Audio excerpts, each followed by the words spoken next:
Hi everybody, welcome to the Pilots Together charity raffle. I'm here with Mark Green, who's making me look even smaller than I normally look. He is actually quite tall. It's not that I'm not 4 foot tall. But very welcome everyone to White Waltham. Massively historic airfield, just on the outskirts of London, right on the edge of the Heathrow control zone. Bits of it are in it, in fact. They are, yes. And Mark is here to tell us about the airfield. Give us a bit of a behind-the-scenes look round. How does that sound, Mark? Sounds good to me. It's got a nice, beautiful sunny day for it. So should we go outside and Let's go outside. have a look? So here we are then, Mark. This is White Waltham Airfield, as you are well aware, being a member of the West London Aero Club. White Waltham Airfield is reputedly the largest grass airfield, civilian grass airfield in Europe. And we think that the West London Aero Club is the largest flying club in the UK.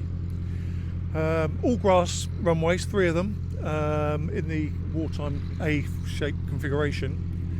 And although we're grass, we do normally manage to fly all year round because during the war they laid a big steel grid underneath the grass, so the whole of the airfield's got this steel grid underneath it, which is great because it means that we can fly all year round. We don't tend to get bogged down too much, and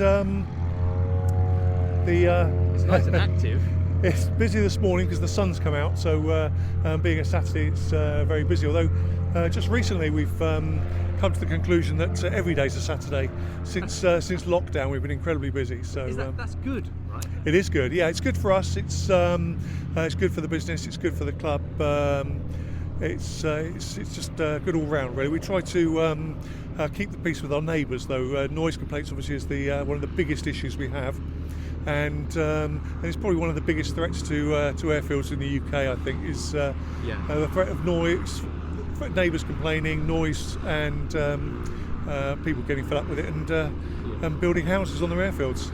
It's just there's a bit of cub shoving going on here. There is, yeah. Right behind us. And Yeah. let's take a wander. There's and, another British Airways pilot over there who's. Oh really? Yes. They're everywhere. Yeah, Steve Durrell. He looks like he's going to go flying.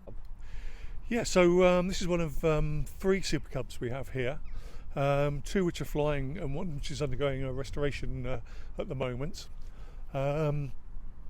This one was used for many years as a glider tug, and we bought it, and we use it mainly now for teaching tailwheel flying, doing tailwheel conversions, Right. and occasionally we do a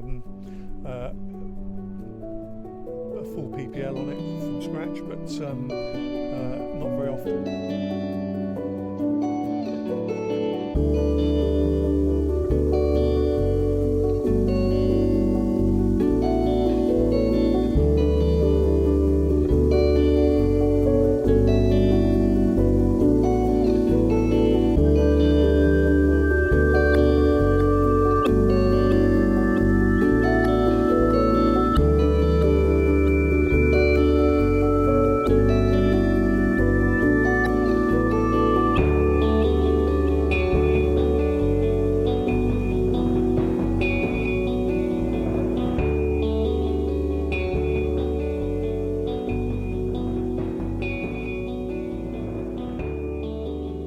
It's a very old Miles aircraft. I'm particularly interested in this. I was born and bred in Woodley, which is where Woodley Aerodrome was.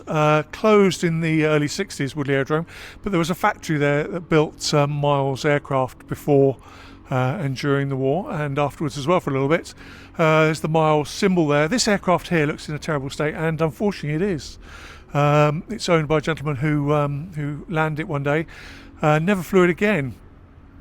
I believe that people have offered to buy it over the years and to restore it, but unfortunately so far he's rejected all the offers. So this beautiful historic aeroplane is just literally just sitting here and rotting to pieces. It's just awful end for a beautiful aeroplane, really.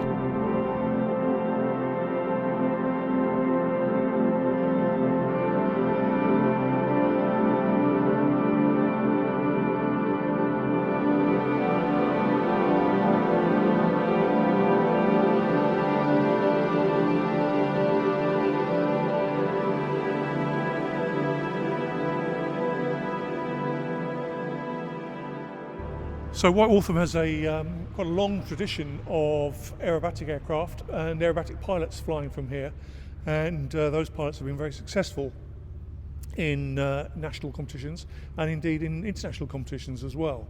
We have Ultimate Aerobatics who are based here, who over the years have taught an awful lot of pilots to fly their first aerobatic sequence. But also we've had the likes of Alan Cassidy, who was certainly national champion, and other people that have gone on to do very well in competitions as well. But Alan's probably the most famous one out there.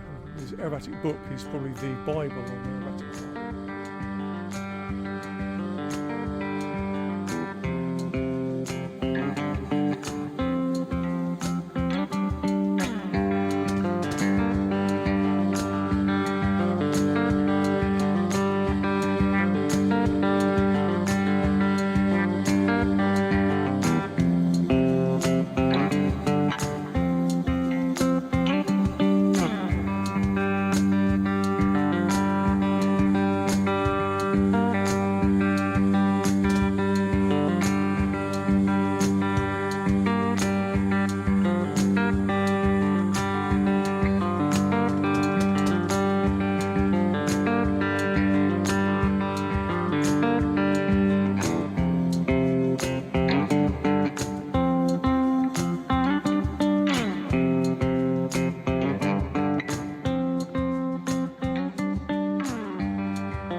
Yeah, so Milo was talking about ours building. In fact, he's one of the pilots that flies the VP1 here for his to get his hours up. Big lad for He is, yeah, but apparently the weight and balance works out, and it's all right as long as he doesn't take any fuel. Yeah. So it is, because de Havilland set up the first flying school here back in 1928 when they bought the land, and de Havilland had the contract then to train pilots from 1935, who later went on to become RAF pilots. So the majority of pilots who flew sort of during the Second World War started off on Tiger Moths, really, before they moved on to things like the Harvard and that, and before going on to different types of aircraft, Spitfires, Hurricanes, things like that. This particular airplane's got a little bit of history behind it. It's been used in quite a few films, and my favourite one it was used in was the Thunderbirds, one of the original not cartoon but the puppet series of Thunderbirds. This airplane was flown by Joan Hughes. Joan Hughes was an air transport auxiliary pilot here during the war, and after the war she became the chief flying instructor of West London Aero Club, and she flew this aeroplane and landed it on the M40 when it was built, but before it opened for the Thunderbirds program. She actually flew underneath a bridge on the M40, which apparently got her into a little bit of trouble, but she managed to get herself out of that. So I just want to say thank you for giving us a bit of a behind-the-scenes look. It's been good fun. It's been really, really nice, and it's lovely to see the airfield alive like this. You know, so many varied aeroplanes around, and it's played such an important part in people's sort of aviation career. Well, hopefully we'll come back down here, do a few more. Yeah, please do. A few more visits, and maybe see some more different aeroplanes. Maybe sneak around some of the other hangars at some point. Yeah.